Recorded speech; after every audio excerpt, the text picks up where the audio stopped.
That Dalton Knecht guy, he's pretty good. Yeah, he's pretty good, ain't he? The guy was smoking. No pun intended. A pun's kind of intended. This dude, man, 37 points, 9 for 12 from 3-point land.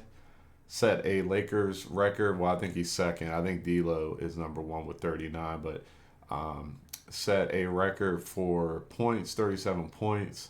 Set a rookie record, a Lakers rookie record for 9 3-pointers made, and tied for first place in NBA history for rookies with 9 3-pointers made.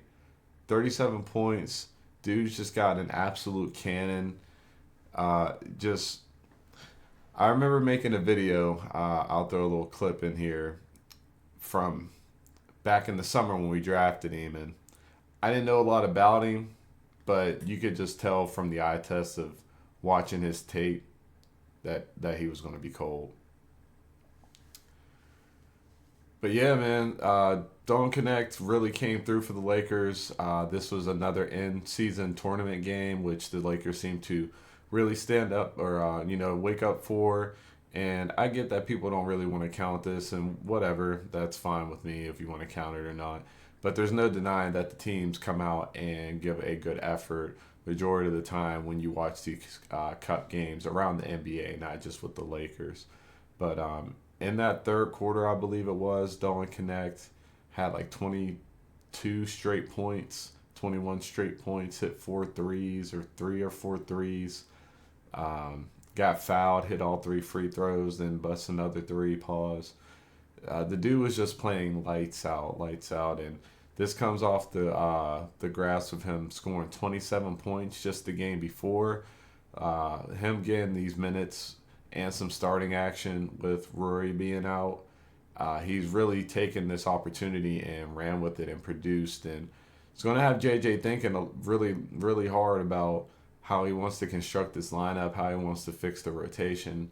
If Dalton Knecht should actually stay in the starting lineup, it's actually a very valid question. Is Rookie of the Year going to be on the table? I mean, it will be if he keeps playing like this, but we'll see. Lebron doubled down and said, he said the same shit last year. Everybody thinks he's fucking lying all the time. He saw Dalton Knecht playing for Tennessee. I didn't see it in real time, but I saw the tape. It wasn't hard to see.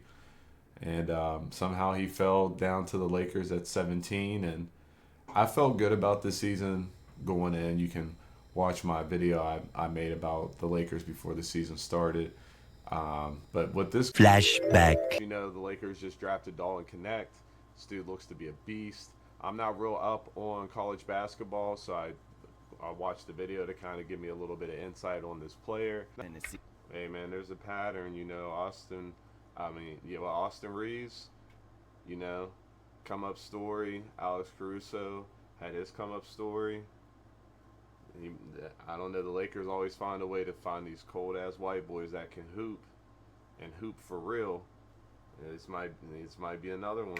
Guy, I thought he was going to be good, but I didn't really expect it to be so early with the offensive output here. So I want to talk about more than Dalton Knecht, but man, this dude,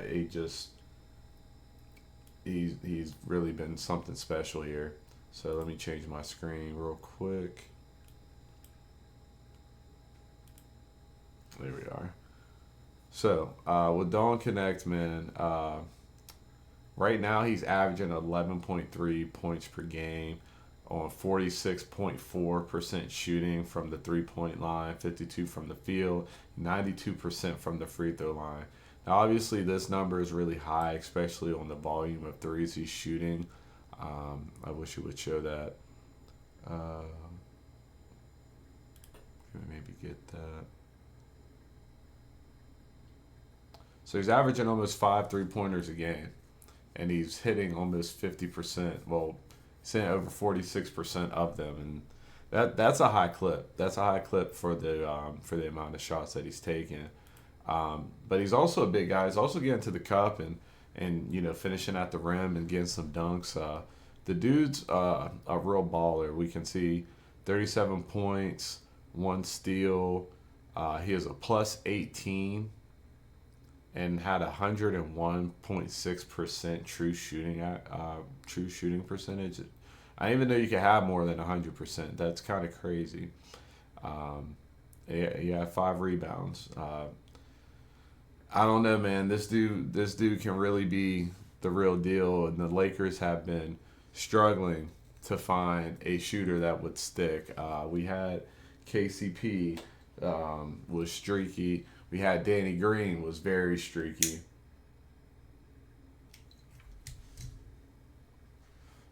Malik Beasley never really got a chance to kind of get his footing, but he was also streaky. And I mean, who am I missing? I mean, we have guys that would hit timely shots for us. LeBron, AD, Caruso would hit timely shots. Austin Reeves has been a good shooter. I think he hits timely shots. I think D'Lo is a streaky shooter, but when he gets hot, he gets really hot. Same with Rory. When he's hot, he's hitting. But none of those guys, maybe D'Lo, and maybe even Reeves, are like a pure known 3-point specialist type dude. And this dude is that, but has other pieces to his game. Like I feel like he's a shooter first, but he can also put the ball on the floor and can get to the hole. He can finish, pause, and I think he's a all around ball player. I wanted to look at a couple of his numbers here, just going back through these last couple games. 37 points against Utah, 27 points against the Pelicans, 14 points against the Spurs, 19 points against the Grizzlies. As you see with his minutes, he got a lot of minutes in this game, but this is really early in the season. But you can see he had some low point games, and then as his minutes started to increase here, his productivity really started increasing. Shout out JJ Redick. You see a lot of player movement. You see a lot of ball movement. It looks like we're actually running an offense, making sure AD catches the ball. Him being big at the top of the key and being able to distribute. LeBron being able to operate at point guard essentially with D'Lo off the floor. He can essentially run point, and they can just set screens and flare screens and have him run around picks. They're just really, especially with JJ being a shooter, he's utilizing a lot of different methods, a lot of Steve Kerrish type of methods to get Dalton Knecht open and get him some good looks at three, and he ain't shy about taking them. So I think he's been taking some really good shots too here lately. You don't see him taking too many heat check shots, forcing too many shots. It's more in the rhythm of the game, and they're actually running plays to get him shots. You see a lot of the time, and then you see other times where the play just kind of breaks down. They swing the ball to him. If he's got space, he's open. He shoots that bitch, and I think he's been playing really good. So, some other things with the Lakers. Since the Lakers went 1-for-4 on that road trip, they decided to bench D'Lo and insert Cam Reddish into the lineup. And the Lakers have been riding, a 6-game win streak. Let's see. Ever since that loss to Minnesota when we didn't have AD and Jaw and LeBron were kind of going at it, we've won 6 games in a row. Have all these games been perfect? No. Have all these games been blowouts? No, not really any of them. Have some of these games look like we should have won easier than what we did or had a big lead and then the other team fought back? Yeah, but we're the Lakers and LeBron James and Anthony Davis are on the team, and teams just aren't going to want to go away. Even if we're beating them by 20, they're going to just keep chucking threes and running up and down the court because our team has some older guys on it, and a lot of our players are hurt. So I think the Lakers have done well as far as treading water. You beat who's on the schedule is not the toughest stretch of games, but it's better to pick up these wins when we can. It's going to pay dividends in the outcome of the season. And, you got to take every win you can because the West is deep. We're going to have to play a lot of West Coast teams with us being in the West, of course. So we just want to pick these wins up in whatever way that we can. And it's not like we're not dealing with injuries ourselves and we're firing on all cylinders. we have our stars being stars, and you have Austin Reeves playing really good. You have Dalton Knecht really trying to take a step forward. D'Lo's been a bit inconsistent. Jackson Hayes has been out of the lineup. Rory's been out of the lineup. It's Max Christie. I think he's been playing well as of late. He had a tough start of the season, but he saw what would happen, if he can't produce, and he got another opportunity. I think he's been taking advantage of it, so I'm happy for him. Gabe Vincent continues to be a bit of a disappointment. I said last time that I'm going to get off Gabe Vincent's back, pause, but I'm right back on there, pause. I don't want to call for his job and say he shouldn't play. He needs to play. I think what he does well, he does well. The only problem is the other things when it comes to the game of basketball and the different stats like scoring and passing and rebounding and being able to guard more than just ones or small twos. I just think that's a big factor, and I just say like the same thing we were getting from Gabe, we could have got that and more from Schroeder, and actually gave Schroeder some money because we never really paid Schroeder except for that first go around. He was already on an expiring contract, I believe. So when we traded for him, so Gabe, I still kind of got an eye out for him. See him do a little bit more.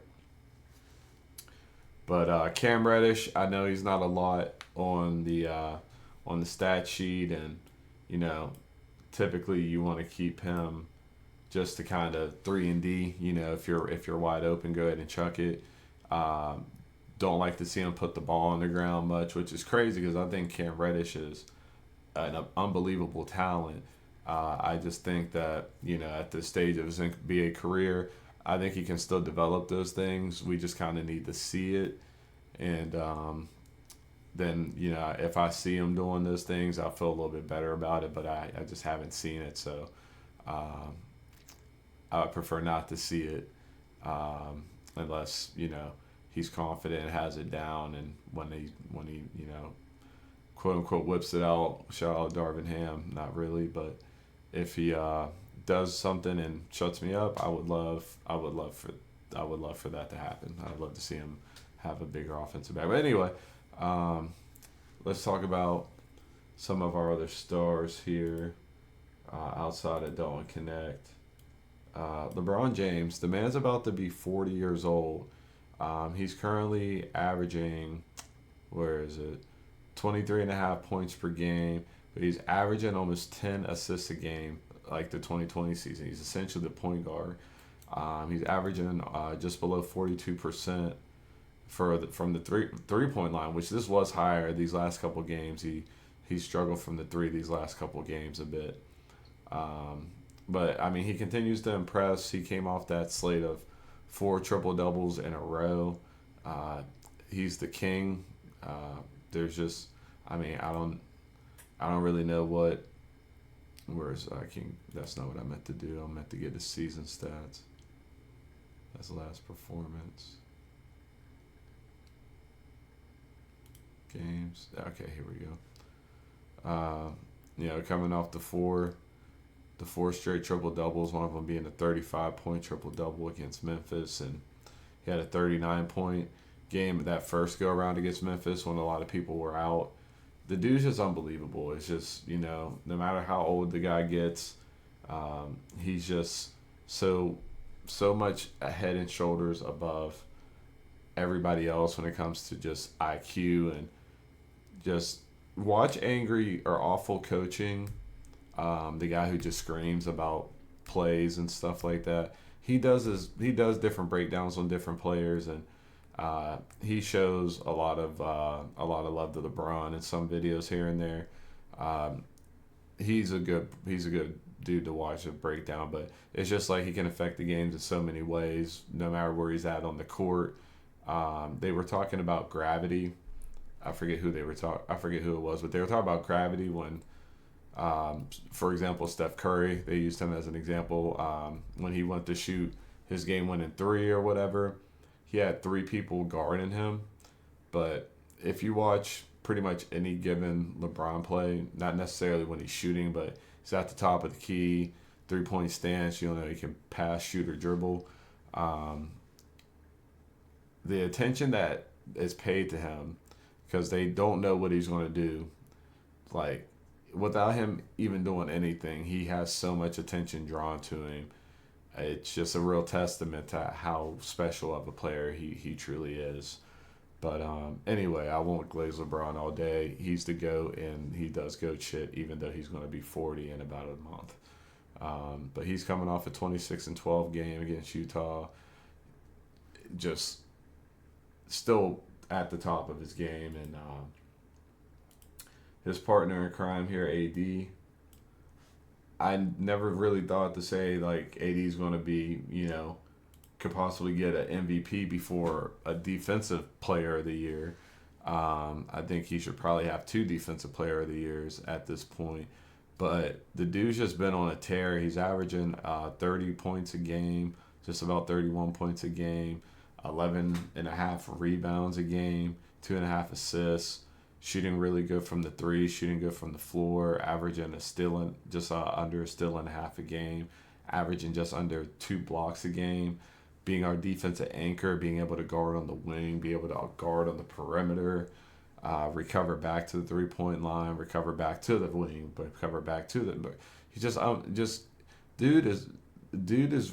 I don't think people understand how good Anthony Davis truly is.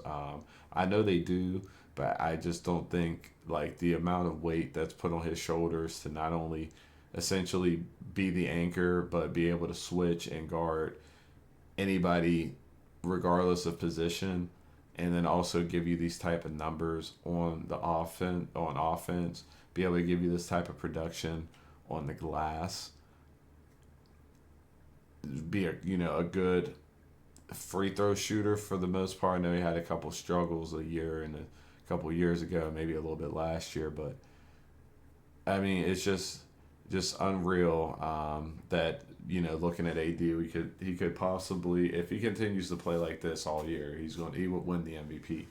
I don't think there's a big influx of people scoring 33 points or 35 points a game like there has been the last couple of years. And AD is like, he's really having a hell of a season for him. He's having a career year. So I'm going to go ahead and keep this video short. I'll cut it there because if not, I'm just going to keep rambling.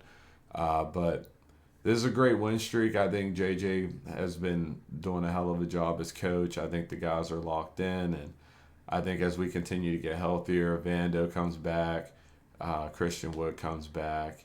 That's going to be huge. Get Rory back, of course.